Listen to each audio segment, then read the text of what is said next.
নমস্কাৰ আমাৰ বজালিত মই আহি পালো আৰু বজালিত আমাৰ জিলা প্ৰশাসনৰ লগত বহিলো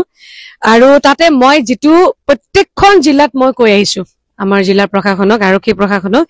যে আমাৰ মহিলা কোষটো আমি শক্তিশালী কৰিব লাগে আৰু প্ৰতিটো ঘটনাতে থানামুখী হোৱাটো যে থানাখনত গৈ মানে তাত অতিৰিক্ত তাত এটা আমাৰ বুজাৰ নিচিনা হৈ যায় প্ৰতিটো কাহিনী প্ৰতিটো ঘটনাই লৈ পেলাই গুছি যায় গতিকে আমি মহিলা সেল বিলাক অৰ্থাৎ কোষ বিলাক যদি আমাৰ শক্তিশালী কৰা হয় তেতিয়া হলে বহুতখিনি কেছ আমাৰ আদালততো নাযায় আৰু থানাসমূহতো মানে যোৱাৰ প্ৰয়োজনীয়তা নহব কিছুমান গোচৰ যিখিনি গোচৰ আমি ইয়াত নিষ্পত্তি কৰিব পাৰো গতিকে এই আমাৰ কোষ বিলাক আমি শক্তিশালী কৰিব গৈছো আৰু মই এতিয়া আছো আপোনালোকে চাব পাৰিব ওৱান ষ্টপ চেণ্টাৰ আমাৰ সখী একক অৱস্থান কেন্দ্ৰ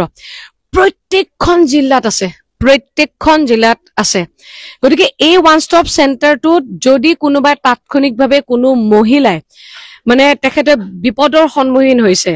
যে তেখেতসকলে আশ্ৰয়হীন অনুভৱ কৰিছে গতিকে এই ঠাইত আহি তেখেতসকলে যোগাযোগ কৰিলে আৰু যোগাযোগ এটা মই হেল্পলাইন নম্বৰ কৈ আছো 181 বাৰবাৰ কৈ আছো দেই 181 নম্বৰত তেখেতসকলে সেইখিনি ব্যৱস্থা কৰি দিব গতিকে এই ওৱান ষ্টপ চেণ্টাৰটো প্ৰত্যেকখন জিলাত আছে বহুতে নাজানে আৰু ইয়াত আপোনালোকে চাওক কি সুবিধা পাব যদি কোনোবা মহিলা আছে আৰ্থিকভাৱে দুৰ্বল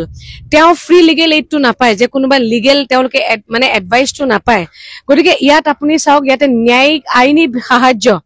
তাৰপিছত আপুনি চিকিৎসা সাহায্য যদি কোনোবা কাৰোবাক বা মাৰপিট হৈছে বা কিবা এনেকুৱা ধৰণৰ হৈছে তেওঁক প্ৰাথমিক চিকিৎসাৰ তেওঁৰ প্ৰয়োজন প্ৰাথমিক চিকিৎসাখিনি কৰাই দিয়াৰ ব্যৱস্থা কৰিব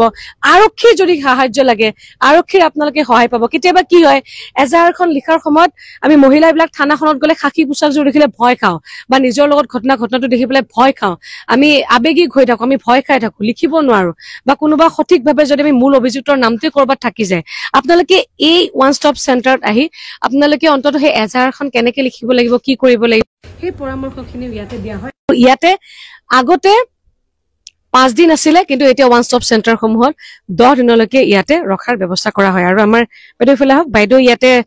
চাই আছে গোটেই হেৰিখিনি কামখিনি আৰু প্ৰপাৰ মই যেটো বস্তু অনুভৱ কৰো যে এগৰাকী মহিলাৰ প্ৰপাৰ কাউন্সেলিংৰ অভাৱ থানাখনত গলেও প্ৰপাৰ কাউন্সেলিং নাপায় ক'বাত যদি লাকিলি যদি মহিলা কোনোবা থানাত থাকে তেতিয়া তেওঁক বুজাই পৰাই মানে ক'ত যাব লাগিব প্ৰপাৰ গাইডটো তাত দিয়ে কিন্তু ম্যাক্সিমাম থানাত মই যেটো জানো মই যেটো বুজি পাওঁ পোৱা নাযায় গতিকে ইয়াত আহি পেলাই অন্তত প্ৰপাৰ তেখেতে নিজে কাউন্সেলিংও কৰে গতিকে ভয় খাব নালাগে আপোনালোকে মোৰ কথাটো হৈছে কি যে আত্মহত্যা নকৰিব বা এনেকুৱা ধৰণৰ মাইণ্ডত যদি আহে কিবা কাৰণত বা আপোনালোকে নিৰ্যাতন হৈ থাকিব নালাগে